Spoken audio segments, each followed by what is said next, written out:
ثانی انٹرنیشنل حج عمرہ tours and travels حج عمرہ جانے کے خواہش مند حضرات اسکرین پر دیے گئے نمبرز پر کال کریں۔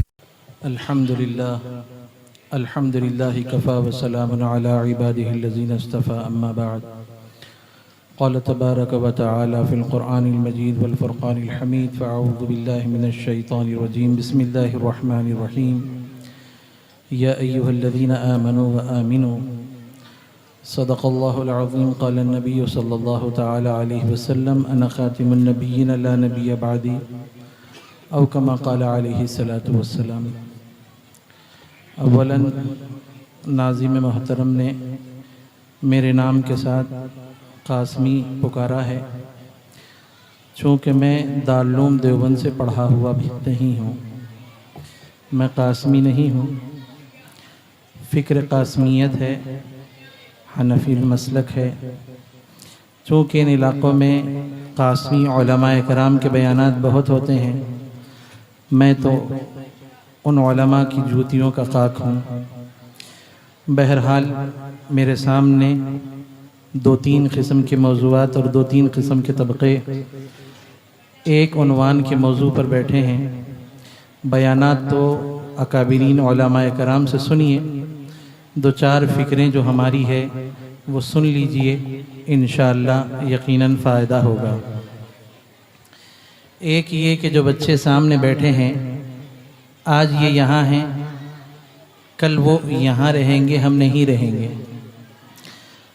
تو آج اگر ان کے ایمان کی حفاظت کی فکر اگر آج ہم نہیں کریں گے تو کل کو کیا ہوگا؟ ہر ماں باپ کی فکر یہ ہے کہ میں مر جاؤں گا تو میرے بچے کا کیا ہوگا۔ ہر ماں باپ کی یہ فکر ہے، میں مر جاؤں گا تو میرے بچے کا کیا ہوگا، اس کے لیے کچھ جمع کر کے رکھو۔ ایمان والے باپ اور ماں کی فکر یہ ہونی چاہیے کہ اگر میرا بچہ مر جائے تو وہاں کیا ہوگا، آخرت میں اس کا کیا ہوگا۔ یہ ایمان والوں میں شمار ہوگا کہ بے ایمانوں میں شمار ہوگا۔ یہ اصل فکر ہے ماں باپ کی۔ میرے مرنے کے بعد میرے بچوں کا کیا ہوگا، وہی ہوگا جو تمہارے باپ کے مرنے کے بعد تمہارا ہوا ہے، بس اتنا ہی ہوگا۔ مگر بنیادی جو اصل فکر ہے ایمان والوں کی کہ میرا بچہ آخرت میں کیسے جائے گا، کیا اس کے حالات ہوں گے، اس کی دنیا میں میں نے کیسی آخرت بنائی ہے، یہ بنیادی فکر ہے۔ الحمدللہ اسکول کو مدرسے کو دیکھا ہوں، 800 سے زائد بچے سنا کہ وہ یہاں پڑھتے ہیں۔ الحمدللہ ایمان کی بھی حفاظت ہو رہی ہے، دنیا بھی سیکھ رہے ہیں، اس کے لیے قابل مبارک ہے مدرسے والے۔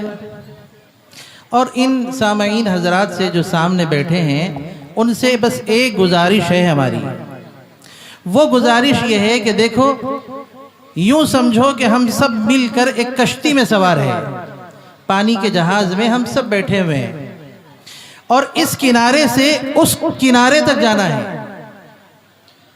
سفر چل رہا تھا، دھیرے دھیرے بہت آدھے راستے تک جہاں تک پہنچنا تھا پہنچ گئے۔ اب تھکان کی وجہ سے ایک آدمی سویا ہوا ہے، ایک آدمی بیٹھا ہوا ہے، ایک آدمی کدھر اپنے خیالات میں ہے۔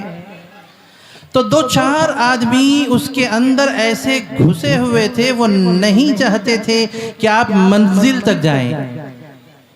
ان لوگوں نے آپ کی غفلت کو غنیمت سمجھا اور کشتی میں چھید کرنے لگے۔ اب چھید ہونے لگے۔ اب بتاؤ جو غفلت سے باہر آئے سب سے پہلے کیا کریں گے؟ سب سے پہلے اس چھیدوں کو بند کرنے کی کوشش کریں گے۔ ہم جب غفلت میں آ گئے، وہ اللہ کے نام پر، نبی کے نام پر حلیہ اپنا ایمان والوں کا بنا کر اچھی اچھی میٹھی میٹھی باتیں سیکھ کر کے اللہ کے نام پر وہ ہمیں اللہ کی اور نبی کی بغاوت گھول رہا ہے۔ ہمارے دلوں میں اس نے گناہوں کا سوراخ بنا دیا ہے۔ یہ نیا ڈوبے گی، دنیا میں ہی ڈوب جائے گی، آخرت تک کیا معاملہ۔ اسی لیے تحفظ دین میڈیا سروسز سے ہم ہر ایک غافل کو جگانا چاہتے ہیں کہ دیکھو تمہارے دل میں وہ عقیدہ آ رہا ہے جس عقیدے سے اللہ اور اس کے محبوب نبی ناراض ہوں گے، مرو گے تو جنت نہیں ملے گی۔ اب یہ بات بعض لوگوں کے سمجھ میں نہیں آ رہی ہے۔ بعض لوگ یہ بول رہے ہیں کہ بھئی وہ تو فتنہ وہاں ہے وہاں ہے وہاں ہے۔ یہ بات بالکل غلط ہے کہ یہاں ہے وہاں ہے دور ہے، بلکہ یہ فتنہ میرے اور آپ کے جیب میں میڈیا کے ذریعے سے سب کچھ ہے۔ ان بچوں سے گھروں میں جا کر پوچھ لینا کہ کتنے کارٹونوں کو یہ جانتے ہیں، یہ بھیم کو جانتے ہیں، یہ موٹو پتلو کو جانتے ہیں، یہ فلاں کو جانتے ہیں، یہ فلاں کو جانتے ہیں۔ پوچھ لو ان بچوں میں سے کتنے لوگ دیکھتے ہوں گے، کتنے بچے اس میں دیکھتے؟ ہاتھ اٹھاؤ بھائی، سچائی سے بولو۔ کارٹون کون کون دیکھتے؟ ڈونالڈ ٹرمپ اس کے کارٹون ہیں، انگلش کارٹون ہیں، ریمز ہیں، کتنے دیکھتے ہیں؟ آپ کو پتا بھی ہے کہ اس کے اندر کیا بتایا جاتا ہے؟ آپ امریکہ کی اس صدارت کو، ڈونالڈ ٹرمپ کو پڑھو، اس نے چھوٹے چھوٹے کارٹونوں کے ذریعے سے نہ کہ اپنے ملک کو، آروس پڑوس کے ملکوں کو بھی تباہ کر چکا ہے۔ یہی حال ان کارٹونوں کے ذریعے سے بچوں کے دلوں میں بٹھایا جا رہا ہے کہ دیکھو ایک ایسا تارا ہوگا، خیال آئے گا اس کے دل میں، ایک پہاڑ سے چلے جانا ہے، یہ دل میں بس آئے گا، ایک اس کے ہاتھ میں چھڑی ہوگی، وہ یوں کرے گا، بس اس میں سے ایک روشنی آئے گی، یہ اس پہاڑ سے اس طرف چلا جائے گا۔ اب بچہ بچپن میں اللہ سے ہونے کے یقین کی تربیت کو نہیں پا رہا ہے، اس کے خیالات میں یہ بات چل رہی ہے، اس کے دماغ نے یہ بات کو قبول کر لیا، وہ دل میں ارادہ کرے گا تو پتھر کے پیچھے سے نور آئے گا۔ وہ بس تھوڑی دیر یوں کرے گا، منتر کرے گا تو اس کے حالات ایسے نہیں ایسے ہو جائیں گے۔ اسی کا نتیجہ ہے کہ وہ بڑا ہونے کے بعد عاملوں کے پیچھے پھرتا ہے۔ یہاں تعویذ کرا دیں گے، یہاں یہ کر دیں گے، مولانا ایسا کر دیں گے، فلاں کر دیں گے، بھینس کو دودھ نہیں آ رہی تعویذ بندو، گھر میں شوہر نہیں سن رہا ہے تعویذ بندو، بچے نہیں سن رہے تعویذ پڑھ دو، فلاں کر دو، فلاں کر دو۔ بچپن سے اس نے دیکھا ہے کچھ منتر پڑھے گا تو کام بن جائے گا، اس نے بچپن میں یہ نہیں دیکھا اللہ سے ہونے کے یقین اگر اس کے دل میں بیٹھ جاتا اور وہ بچپن میں پڑھ لیتا اور سیکھ لیتا تو بڑا ہونے کے بعد ملنے والی نعمتوں پر شکر کرتا اور نہ ملنے والی نعمتوں پر صبر کرتا۔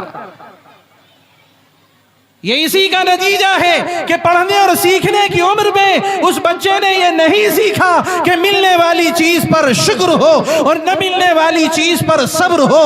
اگر اس نے یہ نہیں سیکھا تو جوان ہونے کے بعد یہ وہی کر رہا ہے کہ دیکھو ایسا کریں گے تو ایسا ہو جائے گا۔ ہم تحفظ دین میڈیا سروسز سے یہی کہنا چاہتے ہیں کہ بھائیوں غفلت بہت ہو گئی، غفلت بہت ہو گئی۔ ایک بہت بڑا مجمع ایک بہت بڑے میدان میں نہیں آ رہا ہے، بند کمرے میں بیٹھ کر وہ ایسے نیزے مار رہا ہے کہ ہر ایک کے دل پر اس کا زہر گھلتا جا رہا ہے۔ اس کا نشانہ تمہاری عمارتیں نہیں ہیں، اس کا نشانہ تمہارا مال نہیں ہے، اس کا نشانہ کچھ اور نہیں ہے، اس کا نشانہ میرے اور آپ کا دل، میرے اور آپ کے جسم میں دھڑکنے والا وہ دل جو اللہ کا گھر ہے، وہ بند کمروں میں بیٹھ کر میرے اور آپ کے سینے میں وہ دھڑکنے والا دل جو اللہ کا گھر ہے اس پر کفر کی میزائل چلا رہا ہے۔ ہوش میں آؤ مسلمانوں، یہ بچے بند کمروں میں بہت سارے اچھے خاصے دیندار کہلانے والے پڑھے لکھے اور نہ پڑھے لکھے لوگوں کے فونوں کے واٹس ایپ پر دیکھ لو، ان کے ٹویٹر پر دیکھ لو، ان کے اسٹیٹس پر دیکھ لو، غامدی کے دکھیں گے، مرزائیت کے دکھیں گے، اور کیا دکھیں گے؟ حضرت علی علیہ السلام دکھیں گے یا فلاں دکھیں گے۔ کیا اللہ کے نبی نے حضرات صحابہ سے یہ بات نہیں فرمائی تھی کہ جو بات میں نے نہیں کہی ہے اس بات کو اگر کسی نے میری طرف منسوب کر دیا تو وہ اپنا مقام جہنم ٹھکانے میں جہنم بنا لے؟ تو بتاؤ ایک ایمان والا ٹوپی داڑھی والے کو دیکھ کر بات تو اچھی ہے، اس نے اچھی کہی ہے، بس اس کو شیئر کر رہا ہے، تو بتاؤ اس گناہ کے اندر چاہ کر اور نہ چاہ کر اس کو وائرل کرنے میں، اس گناہ میں تعاون تم کر رہے ہو کہ نہیں کر رہے ہو؟ یہ بات دور کی ہے کہ اس میں لڑکیاں آتی ہیں، ننگی تصویریں آتی ہیں، فلاں ہوتا ہے، بے حیائی ہوتی ہے، وہ تو ہے ہی، لیکن آج دین کے نام پر، ایمان کے نام پر، قرآن کے نام پر، حدیث کے نام پر، نبی کے قول کے نام پر ایسی من گھڑت باتیں بنا کر، چھوٹی چھوٹی ویڈیوز بنا کر وہ آپ کے موبائل پر آ جاتا ہے، آپ کو بھی تحقیق نہیں ہے، وہ اچھی سمجھ کر دوسروں کو بھیج دیتے ہیں، شیئر کر دیتے ہیں، تو کیا اس کے گناہ میں تمہارا ساتھ دینے کے برابر کا جرم تو نہیں ہے؟ پوچھو علماء سے۔ مجبوری یہ ہے کہ ہم اہل علم سے نہیں پوچھتے، آج ہم تو واٹس ایپ اور ٹویٹر اور گوگل کو مفتی اعظم بنائے ہوئے ہیں۔ یہ ہمارے بچوں کا، یہ ہمارے نسلوں کا، یہ آنے والی آئندہ نسلوں کا، اور اب جو موت کے کنارے پر ٹھہرے ہوئے ہیں ان لوگوں کے بھی ایمانوں کو چھین لے رہا ہے۔ مطمئن نہ رہو، اطمینان میں نہ رہو، یہ فتنہ ہر ایک کے دلوں پہ چھا رہا ہے دین کی بیزاری کے نام پر۔ آخر بات کہہ کے اپنی بات کو ختم کرتا ہوں، سمجھو اس بات کو، وہ دو باتیں مسلک کی اعتبار سے ٹکراؤ کرائے گا، اور آپ کو اس کی ویڈیو سے یہ بات سمجھ میں آئے گی کہ ماں یار ایسا تو نہیں ہونا چاہیے تھا، تحقیق کچھ نہیں رہتی، تبصرے چالو ہو جاتے ہیں،